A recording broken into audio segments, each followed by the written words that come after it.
hometown hero Robert Whittaker taking on the interim champ Israel Adesanya in the middleweight championship unification bout to order the main card in English and Spanish. Go to espnplus.com/pay-per-view. He also suggested I ask you something. What? He suggested I ask you about the second time you saw God.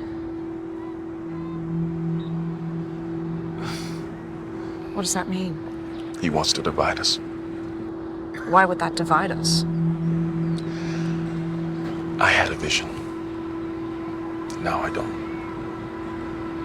He's playing to my doubt. And yours. Now the question is he having visions of Super Bowls? That was a clip from the CBS hit show Evil. We're now joined by one of the stars of that show, Mike Coulter. Welcome to First Take. Thanks you so much for being here with us again. And I mentioned the vision because I know you're a big Cowboys fan. You heard us just debating. Do you feel like this could be a year that they could actually get it done? Can we just get a close-up of Stephen A's face while you I'm going to surprise Stephen. I'm going to surprise him because honestly, I'm over it. I know what's up. I've seen this story before. You're over it with this Wake team? me up when they get a new coach and wake me up when they get a new owner. I'm sorry. New owner. New everything. I'm sorry. This is a reason from the top to the bottom. We have the same thing every year. They're convinced that they can do things a certain way and they can't. Oh, let me get this straight. I know. You know, because this is a key moment. You might actually make up because I've been mad at you because I ain't like the way you treated my girl Regina in girls trip. I mean, that was just me. Wait a minute. We had an arrangement. Remember this? We had an arrangement. Her girls got. I forgot about you in that role. She's too gorgeous for an arrangement like that. But let's move on. You know, it's make believe, right? They're just pretending. It wasn't for me. You ain't saying Regina now. But let me say this. Let me say this to you. Am I sitting before a Dallas Cowboy fan that is willing to acknowledge on national TV that you don't assume they're going to win the Super Bowl this year? I haven't assumed they're going to win the Super Bowl in years. We good. We good. Listen, I'm a realist. I'm a realist. What's stopping them this year? There is one of those that exists in Cowboy land. There is one of those. Based off of the things that I've watched on your show, the statistics, I'm a realist. I look at it and I go, what's stopping them is there's a culture there that they just don't have. When you watch someone like a New England Patriots, who I'm not a fan of, you watch them, how they deal with adversity, how they refocus.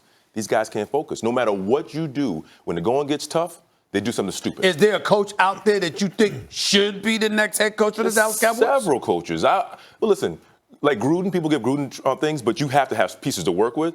You could throw somebody like a Gruden in there, someone who has a discipline, somebody comes in that can inspire, and it'll change things. But Jerry Jones not having that. He doesn't want anybody that's going to talk against him. Right. See, I would agree with you with this. Because when you say until he sells the team, until you get rid of the owner, Jerry Jones, to me, turned a corner a couple years ago when they didn't draft Johnny Manziel, when Stephen Jones took more control of the team, and they started drafting linemen. Those are good decisions. But the question is, can Jerry Jones hire a guy who's going to get credit to coach the team? He can. But no one wants to work because they know this situation. They know the scenario is not going to be in their favor. Eventually, he's going to put his hands on it, and he's not going to he won't leave it alone. He won't leave it alone. If he gets Lincoln Riley in there, you see what Lincoln Riley does with quarterbacks. Imagine what he could do with Dak Prescott on this team. Look at the Rams. He's got Jalen Hurts. He might make Jalen Hurts his third consecutive Heisman Trophy winner. Right. He might. But Jerry Jones' problem ever since, way back in the day is if someone else is getting credit, he can't take it. And you're saying it's still that way. Yeah, he's too out in front. Sometimes you have to just look at Kraft again. I mean, I'm not a Kraft fan. I'm just saying sometimes you have to just sit back and sit in the back and let people do the job. That's what you have to do, man. Let me ask you this, since you're a realist. You're also a Lakers fan. This is correct, right? Yeah. You think LeBron still got it? You think he's still the best player in the NBA? That title to me is flexible. There doesn't need to be a person who has the title of the best in NBA. Because, look, I'm a Kobe fan, and I go back when Kobe was missing those MVPs they should have gotten.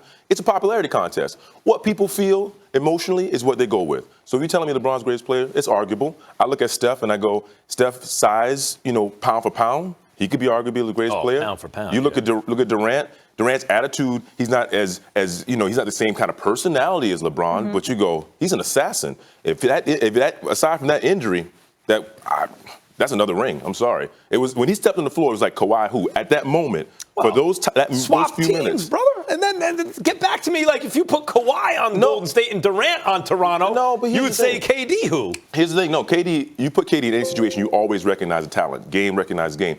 KD took a team, went to a team that was always great, and everybody was like, "Oh, this is too easy." It's not easy to step up on a great team and then have the ball a little less and always be efficient, always work things out. Because a lot of people fall apart. His efficiency is what makes him so great, the consistency of his efficiency. Everybody keeps talking about, all right, he won the title with Golden State. That's true.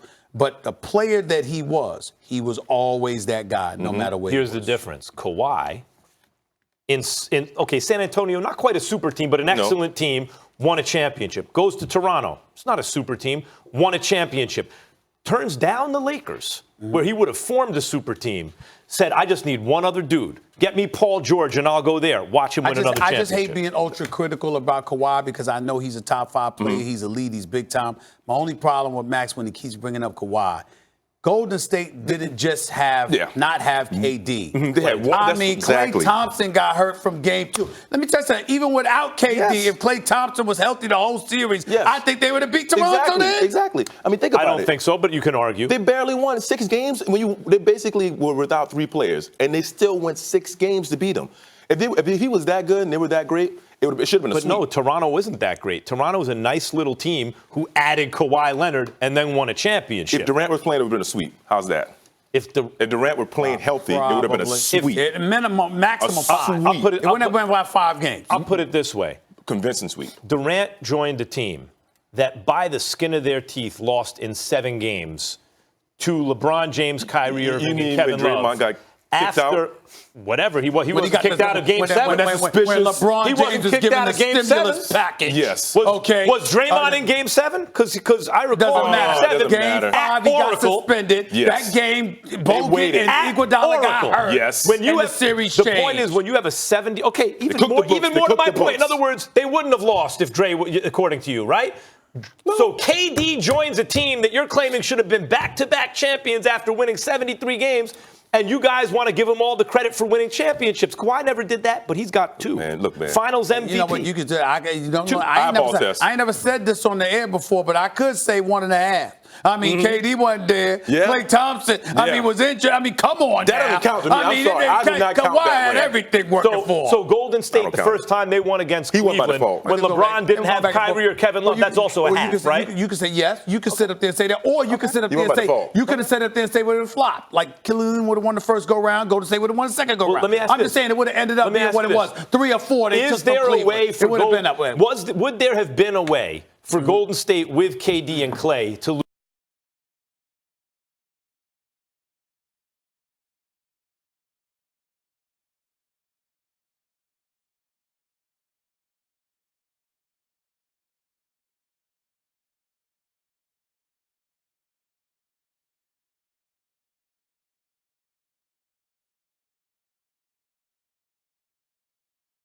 MVP this season for his 3rd different team, what will the excuse be? Are you guys working on your excuses? Or I'm not working on my excuses because I don't think the Clippers going to win a championship, and Doc Rivers is my man. I suggest starting to work on those excuses. I just don't believe that LeBron and AD are losing. I have to see that to believe that. All right, let's do this. Can we get in a commercial break? Mike, can you stick around because we're talking more NBA. We'd like to have you here with us. To be all right with Regina Hall. That's all I'm saying. We're good. That's all I'm saying. We're talking on a regular basis. Did you talk to her on a regular basis? You good to her? We are good. I'm just saying. We are so good. Don't mess with that girl. No, man. I'm just saying. I'm just saying. Regina, please holler at Steven. Still to come. What can we really expect from Zion in his rookie season? The answers will surprise you. Plus, what do these guys think of Jay Gruden saying he doesn't have a plan for the Skins quarterback situation yet? You don't want to miss those takes coming up.